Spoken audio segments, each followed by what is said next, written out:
Halo semuanya, perkenalkan nama saya Fiona Auria Sutan Panduko dari SDN Baratajaya, Surabaya, bibit pendongeng Gendi Sewu, Kecamatan Gubeng.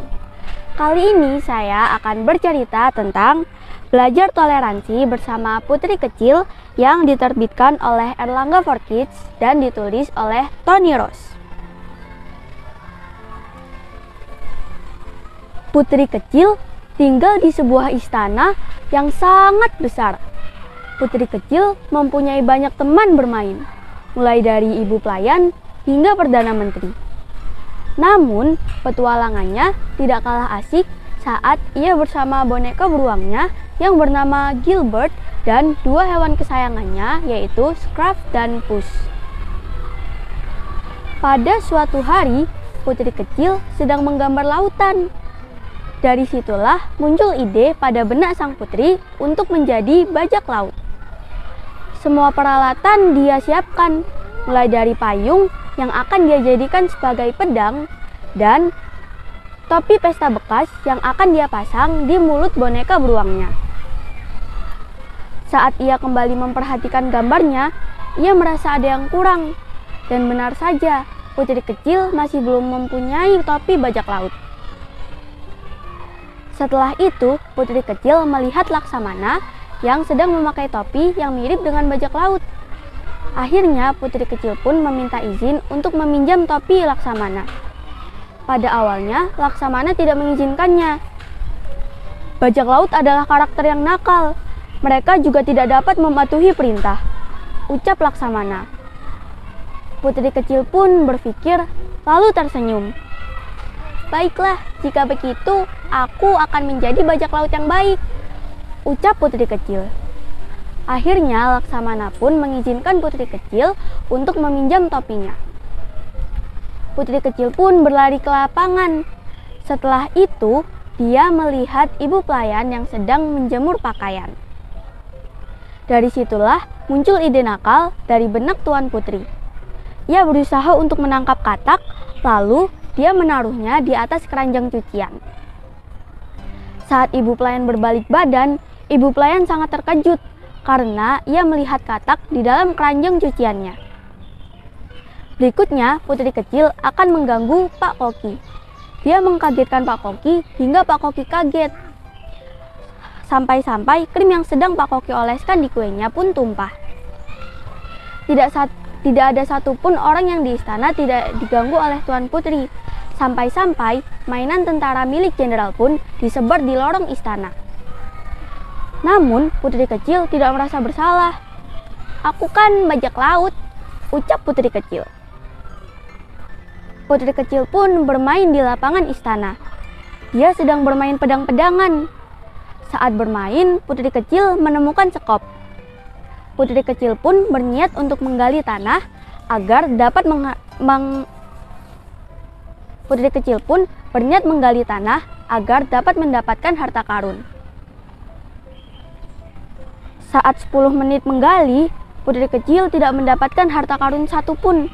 Malahan, ia bertemu dengan cacing. Akhirnya, putri kecil pun berpikir, tentu saja, bajak laut kan tidak mencari harta karun, namun mereka mencuri harta karun, ucap putri kecil. Dengan sepeda yang dia punya, putri kecil pun mengayuh sepedanya menuju kolam istana, yang di sana terdapat jenderal dan Laksamana. Tanpa sepengetahuan putri kecil, jenderal sedang menceritakan kenakalan putri kecil kepada Laksamana. Saat putri kecil datang, Laksamana dan jenderal pun segera bersembunyi di balik semak-semak. Aku di sini untuk mencuri harta karun kalian, ucap putri kecil. Laksamana pun menjawab, di sini tidak ada harta karun. Maaf, aku sedang sibuk, ucap Laksamana. Putri kecil pun cemberut.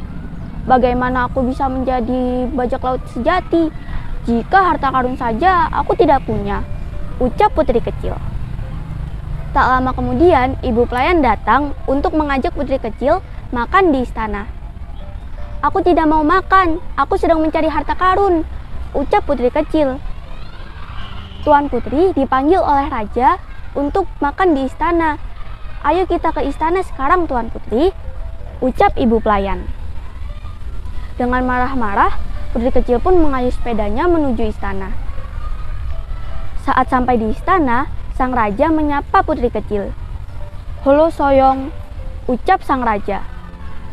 "Cuci tangan dulu ya sebelum makan," ucap sang ratu. Putri kecil pun menggelengkan kepalanya dan langsung duduk.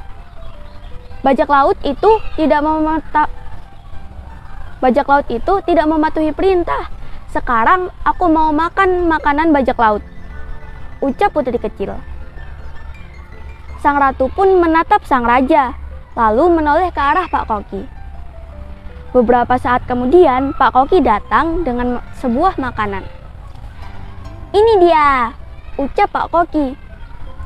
"Ini adalah ikan semur dingin," ucap Pak Koki. Putri kecil pun kaget karena ia tidak menyukai makanan tersebut. Setelah makan siang, putri kecil bertemu dengan ibu pelayan yang mengajaknya untuk bermain bajak laut.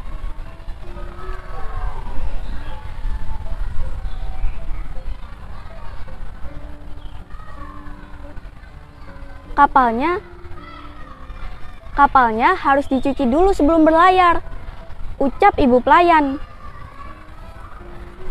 Saat menggosok lantai istana, putri kecil pun mengeluh.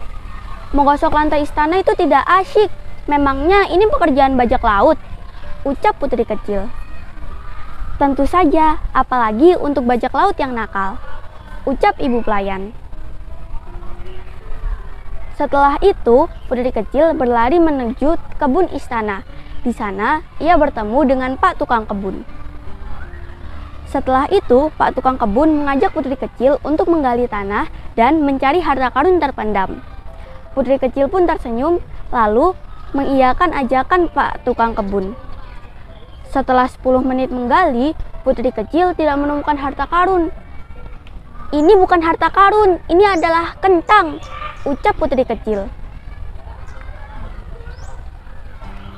"Kentang adalah harta karunku," ucap Pak Tukang Kebun. "Tidak mau, aku sudah capek,"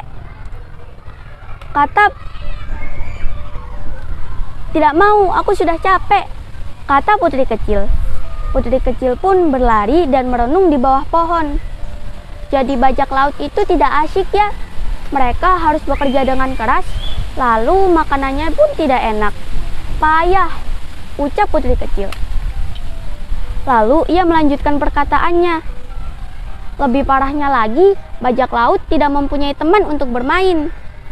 Penutup mata ini juga hanya bisa membuat mataku gatal," ucap putri kecil. Lalu putri kecil melepaskan topinya dan memberinya kepada Pak Laksamana. "Ini topinya, terima kasih ya. Maaf jika aku terlalu nakal," ucap putri kecil.